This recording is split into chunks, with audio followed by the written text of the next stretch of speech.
안녕하십니까? 11월 26일 제13주차 화학의 동영상 강의를 시작하겠습니다. 벌써 13주차가 돼서 이제 이번 학기가 오늘이 지나면 2주가 남습니다. 그래서 15주에는 기말고사를 이제 줌으로 일단 상회의를 통해서 기말고사를 볼 거고, 그 앞에 이제 다음 주 14주 차는 줌으로 수업하기로 했죠. 그래서 동영상으로 하는 이 강의는 이제 오늘이 마지막이에요. 우선 지난주에 과제 제출 현황을 중요한 거니까 확인해 보세요. 9일 이쪽에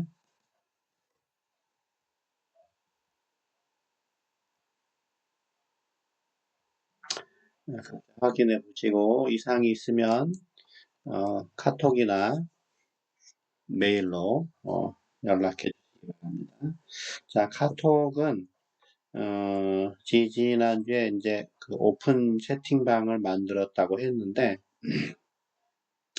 여러분이 별로 그렇게 안 들어와도 뭐 될 것 같다고 생각해서인지 몰라서인지 절반 정도 학생이 지금 들어와 있어요. 어디에 있냐 하면 우리 그 게시판, 화학 게시판에 10주차에 보면 글이 하나 있죠. 그래서 이 오는이 오픈인데 이런 그죠? 오픈 톡방을 개설했으니 가능하면 들어와서 이렇게 써 있습니다. 비밀번호는 줌의 비밀번호와 같다. 얘를 누르면 만약에 폰에서 누르면 알아서 이제 카카오톡에 들어갈 겁니다. 비번 확인하고 그래서 뭐 몇 가지 이렇게 옵션이 있는데 하여튼 여러분이 들어와 보세요. 들어오면 이렇게 돼 있어요. 이렇게 여러분들이 지금 15명, 나까지 15명이니까 딱 절반 들어왔죠. 들어오면 이제 질문도 할 수 있고 뭐 이런 식으로 파일도 주고받을 수 있습니다. 이거는 대한화학회 홈페이지에서 받은 그 주기율표와 관련된 포스터인데 꽤 쓸만해요. 혹시 뭐 나중에 필요하면 이렇게 뭐 봐도 괜찮습니다. 아시겠죠?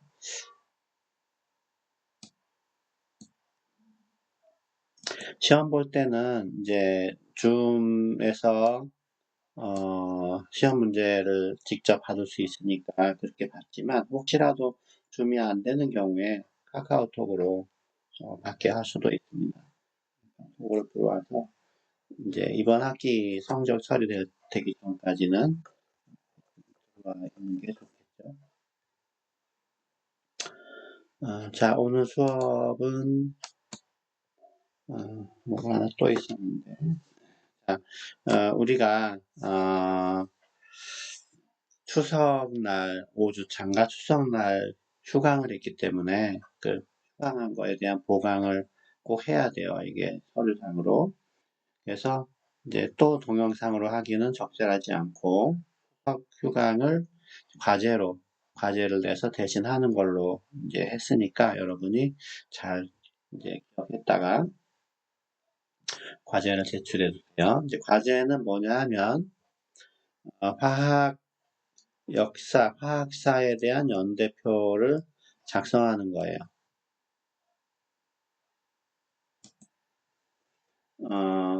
이제 어차피 뭐 인쇄는 안 하고 온라인으로 내게 돼 있으니까 화학사 연표.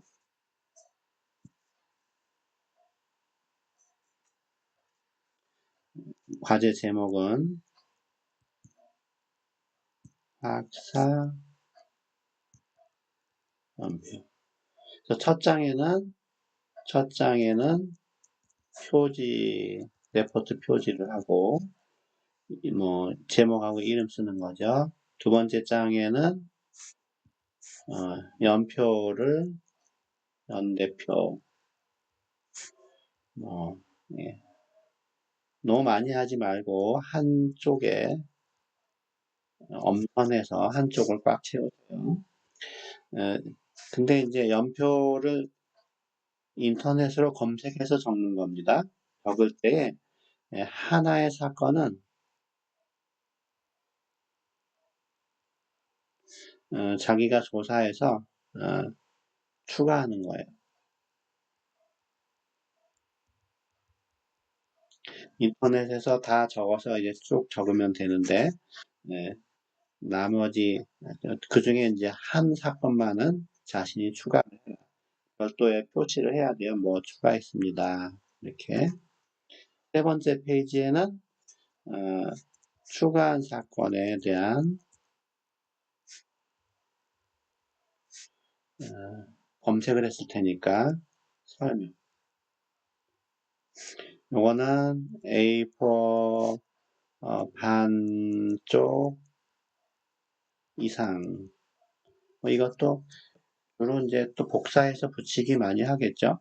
그래서 분량이 뭐 많아도 직접 치는 경우도 있지만 이제 할 테니까 뭐 많아도 괜찮아요. 최소 반쪽 이상이에요. 이렇게 세 장 이상을 이제 한글이나 워드 또는 PDF로 해서 언제까지 제출하느냐. 요거는 기말 시험이 우리가 12월 둘째 주 10일 날 기말 시험이니까 하루 전까지, 마감은 12월 9일 수요일 24시까지 내는 겁니다. 이거는 휴강에 대한 그 과제니까 매주 나가는 과제보다는 좀 더 비중이 있는 겁니다. 좀 막연히 생각하는 학생들이 있을까봐 어떻게 되냐면 네이버에서 화학 연표, 화학 연대표, 화학사 연표, 뭐 화학사 연대표 아니면 과학 연표 등으로 쳐요. 지금은 이제 화학 연표로 해서 이렇게 몇 개가 나왔는데 그래서 이제 클릭을 하면 요 색깔이 변한 거가 지금 여기 5개, 6개 있는데 그 중에 3개만 이제 열어놨는데 이런 식으로 되어 있어요. 이런 식으로. 이거는 화학만 써 있다고 했지만 어차피 화학이 물리하고 밀접하기 때문에 물리하고 화학이 같이 있습니다. 또 여기는 물리화학 연표죠. 어떤 다 둘 다 개인 블로그예요. 이렇게 많이 있으니까 여러분은 이거 다 적지 말고 표를 만들어서 한쪽만 해도 충분해요. 혹시 뭐 두 쪽 해도 괜찮아요. 다 적을 사람은. 또 보면은 뭐 위대한 발명 연표에서 또 비슷하게 이렇게 나오니까 이것저것 참고를 해서 여러분이 연대표를 직접 한번 작성하는 거예요. 그 사건들 중에서 보고한 거 말고 자신이 특별히 관심이 있다거나 조사를 한 거를 하나를 추가를 해야 됩니다. 가능하면 좀 최신 걸로 해줬으면 좋겠습니다. 표는 한쪽 이상, 자신이 조사한 사건은 반쪽 이상, 이렇게 해서 12월 9일까지 합니다. 아시겠죠?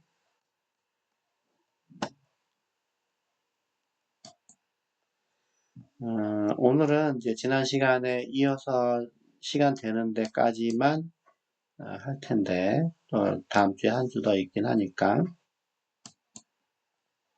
이제 화학 반응에서 이제 중요한 화학 반응, 앞에서는 좀 덜 중요한 화학 반응, 침전 반응에 대해서 우리가 공부했는데, 좀 이제 비중이 높은 화학 반응이 산화와 환원이 있고, 산염기 반응이 있어요. 우리 그 교재에는 산화와 환원이 먼저 나오기 때문에 그 부분을 먼저 지금 설명을 하고 있는데 또 하나 설명할 게 있네요. 과제를 이제 확인하다 보니까 어떤 학생 거의 과제예요. 이름은 제가 지웠는데 풀이를 잘 했습니다. 풀이는 잘 했는데 뭐가 문제냐 하면 문제 여러분이 다 알죠? 소듐 아자이드 125g이 에어백에서 터져갖고 반응을 하면 이 상황에서 질소기체가 몇 리터가 발생하느냐. 그래서 얘를 몰수로 바꾸고 상대방의 몰수로 바꾸고 P분 NRT로 부피를 구하는 문제인데 아주 잘했는데 실수를 했습니다. 예. 출발 물질이 이제 얘인데 옮겨 적을 때에 135g으로 해서 실제보다 원래 71리터 근처가 나와야 되는데 좀 크게 나왔어요. 어떤 사람이 이 과제를 하는데 이렇게 잘못 적어서 풀 확률이 크지가 않죠. 한 페이지에 다 있는 내용이니까. 근데 다른 학생 것도 채점하다 보니까 역시나 제대로 적고 여기 130. 두 명이 더 있습니다. 그래서 총 3명이 이렇게 지금 과제를 했는데 그 이하 이제 직접 계산을 하다 보면 계산기로 할 거 아니에요. 그러면 이쪽에 몇 자리까지 쓰는지 사람마다 다 다르거든요. 근데 모든 데이터들이 똑같아요. 묘수자 개수도. 이건 결국은 이제 뭐 보고 적었다는 얘기인데 이 계산 문제나 과제들을 여러 친구들하고 모여서 같이 하는 거는 괜찮아요. 그건 좋은 일인데 적을 때는 가능하면 각자 적고 피치 못해서 다른 사람 거를 베껴서 적는다 할 경우에는 그래도 자기가 내용은 알고 적어야 그나마도 좀 보람이 있죠. 거기다가 이게 잘못 적은 거 있으면 알려줘야죠. 그래야 빌려준 사람도 잘못 적은 거 다시 알아차리고 다시 한번 낼 테니까. 하여튼 그냥 그대로 적는 거는 좀 안 좋은 거고 다른 사람 걸 참고하더라도 내용들을 자기가 이렇게 좀 이해하면서 적어주시면 좋겠습니다. 괜히 그 보여줬다는 것까지 탄로나게 되잖아요. 이렇게 되면.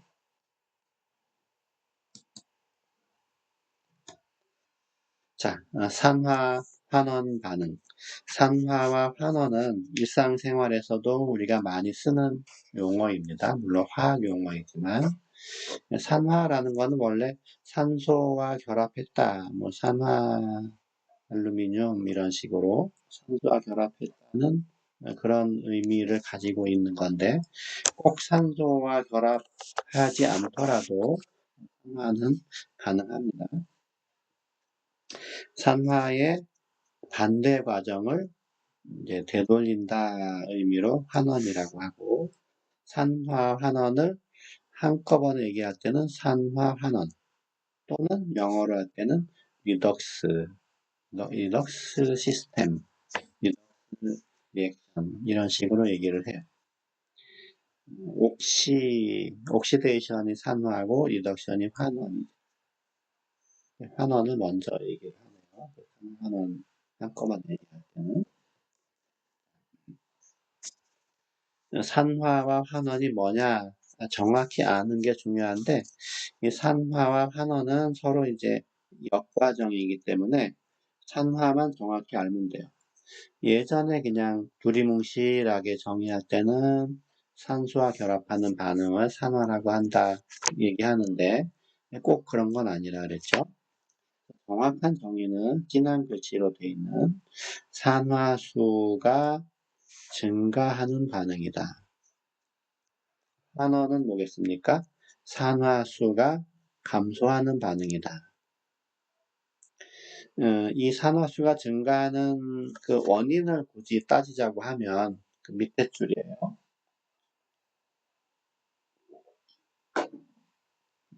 전자를 잃으면 산화수가 증가하기 때문에 전자를 잃는 반응이다.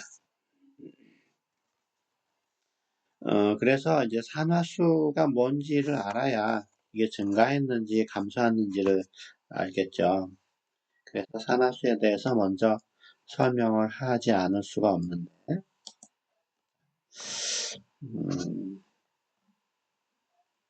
제 페이지로. 산화수라는 것은 원자들의 산화 상태를 나타내는 수인데,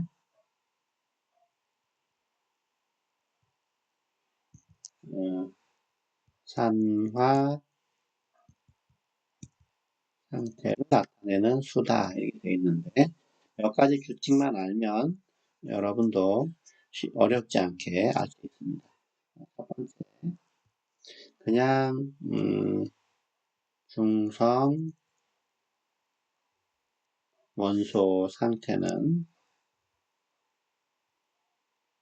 0이다. 이 산화수는 각각의 원자에 대해서 부여하는 숫자예요. 중성의 원소 상태는 0이다.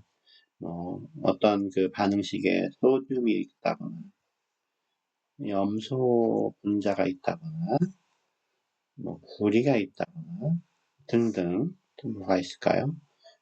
황 이렇게 원소 기호만 있거나 이렇게 이원자 분자로 있거나 중성인 원소 상태 오존 그러면은 O3 이런 거겠죠. 이런 것들은 다 이 소듐, 염소, 구리, 황, 산소, 산화수는 0이다. 두 번째, 단원자 이온의 경우 이온 전하 숫자 요 자체가 산화수다. 예를 들어서 어떤 반응식에 Na 플러스가 있으면 얘는 산화수는 플러스 O2 마이너스가 있다 그럼 얘는 마이너스 2 어렵지 않죠. 단원자 이온은 Mn 3 플러스가 있다 그러면은 플러스 3 Cl 마이너스가 있다 그러면 마이너스 1 등등 여기까지는 그렇게 어렵지가 않습니다. 세 번째 화합물에서 산소의 경우에 일반적으로 마이너스 2다. 어떤 경우에는 마이너스 1인데 이때는 우리가 과산화 물이라 그래요. H2O2 이런 식으로 Na2O 이럴 때만 이제 산소 하나당 마이너스 1이에요. 이제 이런 데서도 염소의 산화수가 0이다 했는데 염소 하나하나마다 0이란 뜻이에요. 이때 산소의 산화수는 마이너스 1이죠. 이 마이너스 1자리가 두 개 있는 거예요. 실제로 루이스 구조를 그려보면 쉬운데 이 경우에는 HOOH 이제 구조가 그려지기 때문에 각각의 산화수가 얘도 마이너스 1이고 얘도 마이너스 1이다. 같은 분자라고 하더라도 그 내에서 원자들이 산화수가 다 똑같지는 않고 다를 수도 있습니다. 주로 유기화합물에서 많이 그래요. 산소의 산화수가 마이너스 2분의 1 초과산화물이라고 있는데 그냥 시험에 안 나오니까 초과산화물 산소는 일반적으로 대부분의 경우 95% 이상이 마이너스이다. 또 다른 중요한 그 원소가 수소인데, 수소는 두 가지 상황이에요. 비금속과 결합돼 있으면 얘는 플러스 1이고 금속과 결합이 돼 있으면은 마이너스 1이에요. 그래서 뭐 NH3, H2O, 뭐 CH3COOH 뭐 등등 H2 여기서 전부 플러스 1이다. H가 한 분자 내에 여러 개 있지만 전부 다 플러스 1이에요. 그렇지 않고 NaH, 뭐 CaH2 금속하고 결합이 되어 있으면 이때 수소는 마이너스 1이다. H 말하는 겁니다. H. 이런 H들. 여기까지는 이제 확실하게 암기를 해둬야 돼요. 그렇게 많이 어렵지 않은데. 그 다음에 이제 제일 중요한 거 각각의 산화수의 합은 전체 전하와 같다. 이게 중성인 경우도 있는데 만약에 황산 우리가 배운 거에 의하면 산소는 마이너스 2죠. 요 산소는 마이너스, 수소는 플러스 1, 금속하고 결합 안 했으니까. 황이 지금 뭔지 이제 모른다 얘기했을 때 각각의 원자들의 산화수의 합이 이제 0이 나와야 되는 거예요. 이 황산에서 전체 전하가 없으니까. 이 경우에는 1 곱하기 2 더하기 x 더하기 마이너스 2 곱하기 4는 0. 그러면 x는 6이 나오겠죠? 그래서 얘는 플러스 6이다.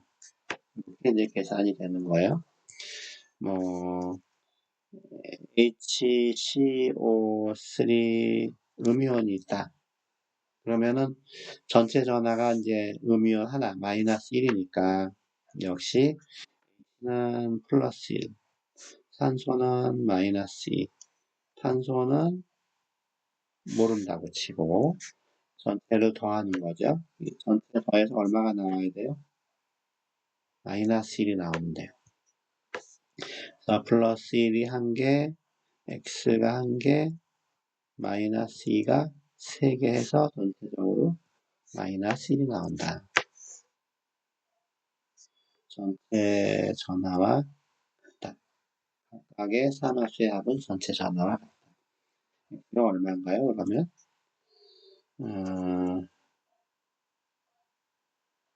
마이너스 1이 되려면 마이너스 6이고 계산이 안 되네. 그럼 여기가 1이면 마이너스 5, 마이너스 플러스 4. 그러므로 x는 플러스 이렇게 되겠죠. 계산이 안 되네요. 몇 개 이제 연습을 해보면 여러분도 어렵지 않게 산화수를 금방금방 이제 구할 수 있는데 그래서 이제 봅시다. 산화 환원 반응에 산화되는 예를 보면 철이라고 하는 게 전자를 버리면서 이가 양이온이 되는 거예요. 전자를 버렸으니까 산화겠죠. 구리 이온이 전자를 받았으니까 환원이에요. 근데 지금은 전자 표시가 있으니까 쉬운데 이때 이제 그 산화수를 보면 얘는 중성이니까 0이고 얘는 그냥 플러스 2죠. 보니까 얘는 증가했으니까 산화. 얘는 플러스 2였다가 아무것도 없는 원소는 0이니까 감소를 했으니까 산원 되는 거예요. 이렇게 써놓으면 전자가 있어서 쉬운데 그냥 이런 식으로 써 있으면 이때는 각각의 산화수를 따져봐야 되잖아요. 산소가 마이너스 2, 그러면 중성이 되기 위해서 철은 플러스 2. 원소니까 얘는 0, 산소는 마이너스 2, 전체 0이 되기 위해서 얘는 플러스 2, 얘는 0이죠. 원소가 철, 산소, 탄소 세 종류가 있는데 산소는 보니까 안 변했어요. 그리고 탄소가 증가했으니까 요 탄소가 산화됐구나. 철이 감소했으니까 이 철이 환원이 됐구나. 반응식을 이렇게 주고 산화된 거와 환원된 거를 적어라 그러면은 산화된 것은 C예요. C. 이 C가 아니죠. 이 C예요. 환원된 것은 어차피 반응물에 있는 건데 이때는 F인데 FeO의 F라고 Fe 이렇게 적어줘야 돼요. FeO가 환원이라고 해도 아주 틀린 건 아니지만 이 산소는 아무것도 아니잖아요. 이 산소는 산화도 아니고 환원도 아닙니다. FeO에 있는 Fe 사실은 이가 양이온인데 그 정도까지 해줘도 좋지만 FeO의 철 이렇게만 써도 괜찮아요. 우리 교재에 보면은 이게 이제 미국 책을 번역한 거기 때문에 산화 환원에 대한 정의를 외우는데 학생들이 이게 산소 산화수가 증가가 산화인지 감소가 산화인지 헷갈리는 사람이 있을까봐 그 외우는 팁을 알려준다고 적어놓은 게 사자왕 레오라고 하는 그 사자왕 레오가 구루하고 운다. 우리는 이게 어색하지만 미국의 어린이나 학생들은 자연스러운가 봐요. 사자왕 레오가 구루하고 운다. 그르르하고 운다. 레오 구루를 떠올리면 좋다. 그래서 레오는 전자를 잃는 건데 그거는 옥시데이션이고 구루는 전자를 얻는 거죠. 얻는 건데 그것은 환원이라고 한다. 우리도 뭐 학원 같은 데 다니다 보면 여러 가지 공식을 외우는 팁들이 있잖아요. 뭐 그런 거 많이 밤에 녹화를 하니까 목이 막 잠기네요. 죄송합니다. 그런 걸 많이 외우는데 뭐 꼬마신 신고 수학에서 아주 중요한 공식인데 그런 것도 있습니다. 여러분도 아마 많이 아는 거예요. 나름대로 외우는 비법 같은 거. 책에 이제 레오 구루가 소개되어 있어서 한번 적어봤습니다.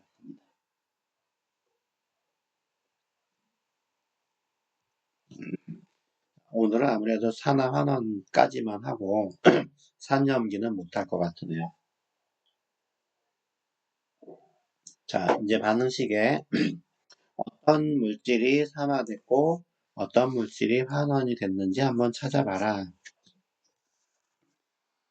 처음에는 이게 다 중성이죠. 중성 0.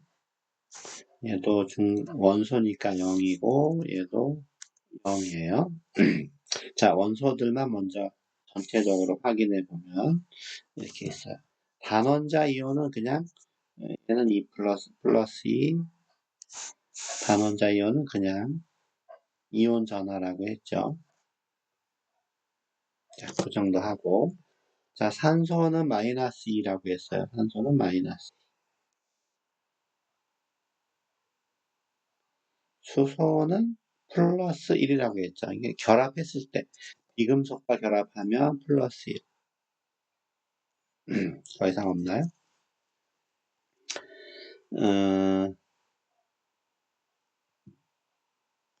자, 그 다음에 이제 보니까 앞에서 하나를 더 설명을 했어야 좋은데, 그거를 잠시, 놓쳤네요. 아주 이 산소하고 수소에 집중을 하다 보니까 중요한 거 하나를 빼먹었는데, 양이온 중에서 확실한 것들 있죠. 양이온 중에서 알칼리 금속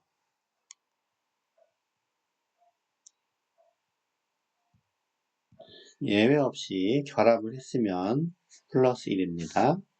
알칼리 토금속 플러스 2예요. 알루미늄 같은 거 예외 없이 플러스 3이에요. 우리가 그 이온의 형성에서 배운 것들이잖아요. 두 가지 이상 생기는 거 말고 한 가지만 생기는 이온들 앞에 1, 2족하고 13족이 있는데 이런 것들은 화합물에서는 예외 없이 1, 2, 3이다 하는 겁니다. 그래서 이 AlCl3가 화합물이니까 알루미늄 예외 없이 플러스 3. 뭐, 그 정도가 여기서 결정적이네요. 그럼 이제 전체적으로 0이 되기 위해서 염소는 마이너스 1이 돼요. 알루미늄이 증가, 산화된 거고, 염소는 감소했으니까 환원이. 두 번째에서는 수소가 증가했죠. 0에서 플러스 1로 산화된 거고, 그 다음에 뭡니까? 탄소, 여기 탄소 결정을 안 했는데, 탄소는 플러스 2였다가 0으로 됐으니까, 탄소는 환원됐다. 밑에는 이제 이거 중성은 다 0이라고 했어요. 보니까 이건 쉽죠. 아연이 산화, 칼슘은 환원. 위쪽에 화살표를 한 거는 산화고, 아래쪽으로 화살표 한 거는 환원이에요. 또 이 금속에 대해서는 산화 환원에 대한 경향이 뚜렷하기 때문에 어떤 서열이 존재하는데 이쪽으로 이렇게 갈수록 산화가 잘 된다.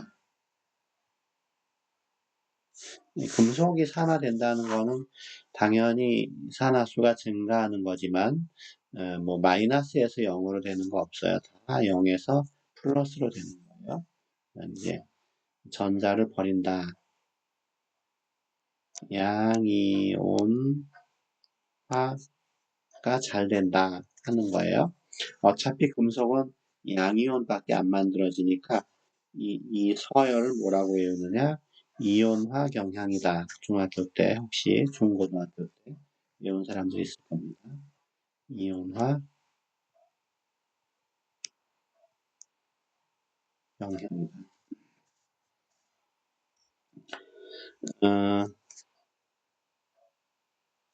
그래서 이제 잠시 얘를 지우면 어디서 지울까요?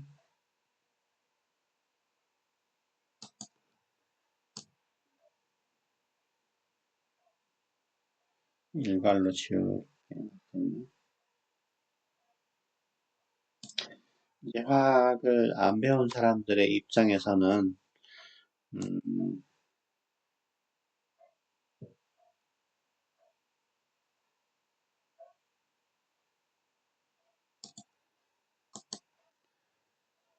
뭘로 해야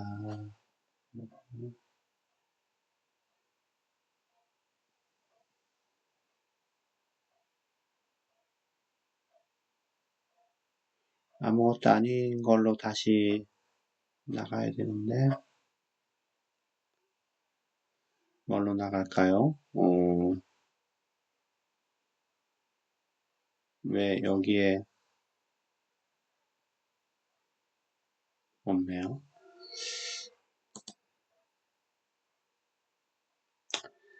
아, 일단 나가봅시다, 그러면요.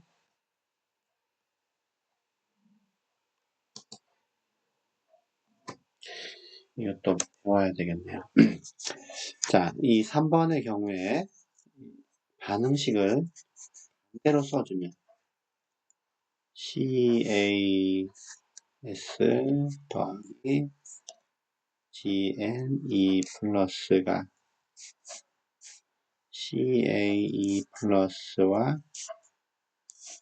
GN으로 되는 반응이 있다. 그러면은 이제 생각을 해보면 요게 산화되는 거죠. 아연이 환원되는 거예요. 아까는 아연이 산화가 되는 거고 칼슘이 환원이 되는 거였습니다. 뭐 일반인이 보기에 모양이 똑같으니까 반대로 썼으니까 하나는 잘 가는 반응이고 하나는 안 가는 반응이에요. 자발적인 입장에서 봤을 때 뭐가 잘 가는 반응이냐, 그때 판단의 기준이 되는 것이 이 금속의 활동도 서열, 이온화 경향입니다. 지금 산화되는 게 위에서는 아연이고 밑에서는 칼슘이죠.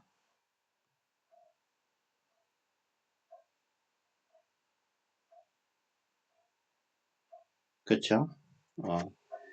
근데 여기서는 보니까 누가 산화가 잘 되나요? 칼슘이 잘 되겠죠? 그래서 아래 반응이 자연스러운 반응이에요. 요 반응이 저절로 일어나는 반응이다. 이 반응은 가만히 놔둬서는 일어나지 않는다. 이게 지금 요거를 물을 뿐만 아니라 반응이 안 일어나는 것은 무엇이냐 이것까지 이제 물어보려고 이렇게 쓴 것 같네요. 이 반응이 뭐 전혀 안 일어나는 건 아니고 자발적이지 않다 하는 거예요. 자발적이지 않다.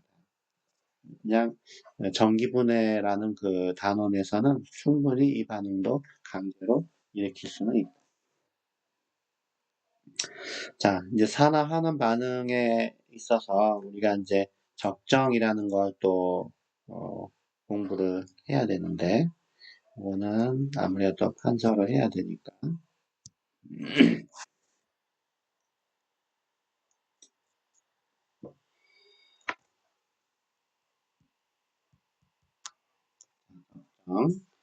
어, 이게 이제 산화하는 반응을 이용하면 산화하는 적정, 산염기 반응을 이용하면 산염기 적정, 뭐 이런 뜻이에요. 별로 어려운 내용은 아닌데, 에, 일반적으로 이제 액체끼리 반응할 때 많이 써요. 액체의 부피를 정해서 농도를 계산한다. A라고 하는 물질과 B라고 하는 물질이 이게 산화하는 반응일 수도 있고 산염기 반응일 수도 있는데 이렇게 이제 반응을 할 때 얘의 농도가 M1, 부피가 V1이라고 하고 얘의 농도가 M2, 부피가 V2라고 하면 개수가 만약에 1이라고 했을 때 이쪽 A 물질 1몰과 B 물질 1몰이 반응해서 이제 생성물로 갈 테니까 네, 이 농도와 부피를 곱한 게 뭐냐면 몰수죠. 이게 1. 농도와 부피를 곱한 게 역시 몰수예요. 개수의 비가 1대1이면 이게 똑같으면 이제 반응이 완벽하게 남는 거 없이 반응한다는 거니까 이럴 경우에 이 M1, V1, M2, V2 중에 하나를 모르면 그 하나를 알 수 있다는 겁니다. 그래서 이제 관계식이 M1, V1은 M2, V2 이렇게 되겠죠. 화학 양론 지난 시간에 배웠는데 농도와 부피를 알려주면 몰수를 구할 수 있고 몰수를 알면 상대방의 몰수를 개수의 비로부터 구하고 몰수가 나오면 질량을 구하든지 부피를 구하든지 농도를 구하든지 할 수가 있다. 이 경우에는 1대1이니까 요 관계식에 있는 4개의 변수 중에서 하나만 모르면 다른 거는 자동으로 알게 된다. 자, 이제 문제로 한번 문제 하나 풀어보고 과제를 낼 테니까.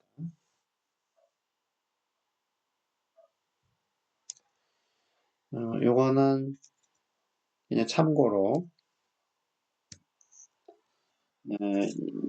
이 반응 중에서 산화환원 반응하고 산염기 반응을 찾아내라 하는 건데 산염기는 우리가 안 배웠으니까 산화환원만 이제 하나라도 이제 찾아보고 싶은데 두 번째 보면 얘는 0, H는 비금속과 만났으니까 1, Cl은 마이너스 1, N에는 무조건 플러스 1, 얘는 0이 되기 위해서 마이너스 1, 중성이니까 0 이렇게 됩니다. 증가한 게 있느냐 보면은 NA가 산화됐습니다. 또 감소된 게 누구냐? H가 환원이 됐죠. 이 B가 이제 산화하는 반응이에요. A번은 다 따져봐도 변화가 없어요. 얘는 산염기 반응. 산염기는 산화하는 반응. 이렇게 이제 구분 지으면 돼요. 일반적으로 중성인 원소가 이렇게 등장을 하면 그런 것들은 뭐 100% 산화하는 반응이에요. 아닌 것들 중에서도 이제 침전 반응 이런 거 산화하는 반응 아닙니다. 자, 오늘 과제와 관련해서는 연습 문제 있는 것 중에 하나인데,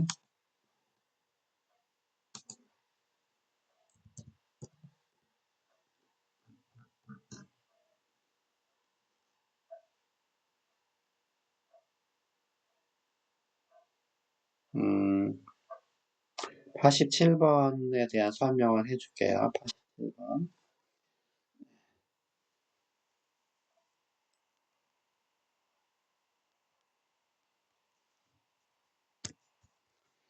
음, 0.600 몰농도 염산 수용액의 부피가 얼마냐?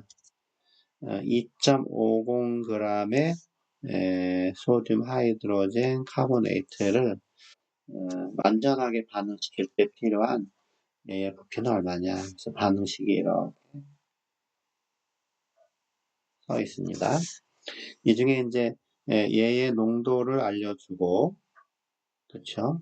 부피를 모르는 거예요. 관계는 요 둘 사이의 관계예요. 물질을 보니까 NaHCO3와 HCl이니까. 근데 계수가 여기서 이제 1대1이니까 이쪽의 몰수나 이쪽의 몰수가 똑같다 하는 거죠. 그렇죠? 그래서 2.50g의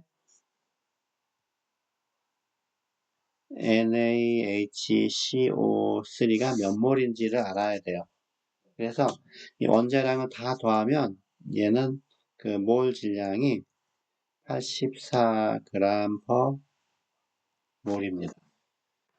그래서 2.50g을 이제 몰수로 바꾸려면 이제 얘 나누기 얘 하겠죠. 그렇죠? 2.50g NaCO3 곱하기 1몰의 NaCO3 84g의 NaCO3 그러면 이제 그람 NaCO3가 없어지고 계산을 하면 0.0298 몰이 나와요. 이렇게. 그러면 우리는 개수의 비가 1대1이니까 지난 시간에 여러분이 화학약론 푸른 것처럼 계산하면 돼요. 그래서 NaCO3가 1몰이기 때문에 그것이 0.0298몰이니까 필요한 HCl도 0.0298몰이다. 그때 좀 좁은데 0.0298몰의 NaHCO3 곱하기 이제 1몰의 NaHCO3 1몰의 NaHCO3 그러면 NaHCO3의 몰이 사라지고 여기가 HCl이죠. HCl의 몰수가 나와요. 값은 0.0298몰의 HCl 이렇게 됩니다. 그러면 이제 농도를 알려줬으니까 부피만 알면 되겠죠. 네, 몰수는 농도 곱하기 부피가 0.0298몰은 0.600몰 농도 곱하기 V 리터. 그래서 0.0298을 0.6으로 나누면 0.0497 리터, 40.7ml 이렇게 나옵니다. 이게 답이에요. 이제 뒤에 답을 확인해 보면은 49.6ml로 나와 있어요. 그러니까 우리는 중간중간에 반올림을 해서 계산을 하기 때문에 최종적인 그 모범 답안하고 약간 다를 수가 있는데, 가능하면 계산기로 계산할 때 이 전체를 다 살려서 마지막에 얘를 0.6으로 나눈 그 값에서 이 숫자 3개까지 확보하면 이 답을 얻을 수가 있어요. 중간중간 계산할 때마다 반올림을 하면 이게 자꾸 버려질 때도 있고 올라갈 때도 있으니까 실제 답하고 조금의 차이가 있을 수 있습니다. 그 정도는 뭐 오차가 나도 별 문제는 없습니다. 자, 오늘의 과제는 88번이에요. 똑같죠, 형식은. 요 포타슘 하이드로젠 포스페이트라고 하는 물질이에요. H2HPO4. 그것이 0.2352g을 완전히 반응시키려면 요만한 몰 농도인 질산이 부피가 얼마나 필요할 것이냐. 앞에서 계산한 것과 똑같은 방식으로 하면 되는데 단지 하나 차이 있다는 거는 몰 B가 2대 1이다 하는 것만 차이가 납니다. 이런 거는 어차피 지금 적정 얘기를 하고 있으니까 실험 장치가 이제 이렇게 되는 거예요. 삼각 플라스크가 이렇게 있고 여기 이제 스탠드가 이렇게 있으면 묵직한 스탠드가 있고 여기 이제 뷰렛을 거치는 클램프가 있어서 뷰렛을 자 집게로 찝어서 이렇게 기다란 관인데 코크가 있는 관이에요. 그러면 처음에 여기다가 K2HPO4를 앞에서 나와 있는 그 양대로 얼마인가요? 0.2352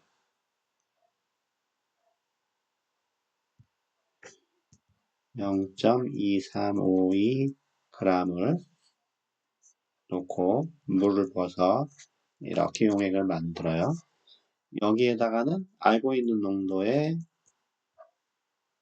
질산 용액을 담는 거죠. 질산 용액이 농도가 얼마냐면 0.0889이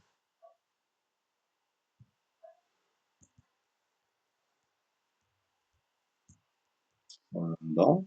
그래서 이제 처음에 부피 눈금을 읽어놓고 쭉 떨어뜨리면서 이 반응 용액의 색깔을 보면 이 산화 환원 반응은 색깔이 딱 이제 변하게 돼 있는데 아니면 지시약을 넣던지 해서 색이 딱 변하는 순간에 코크를 막아서 부피를 읽는 겁니다.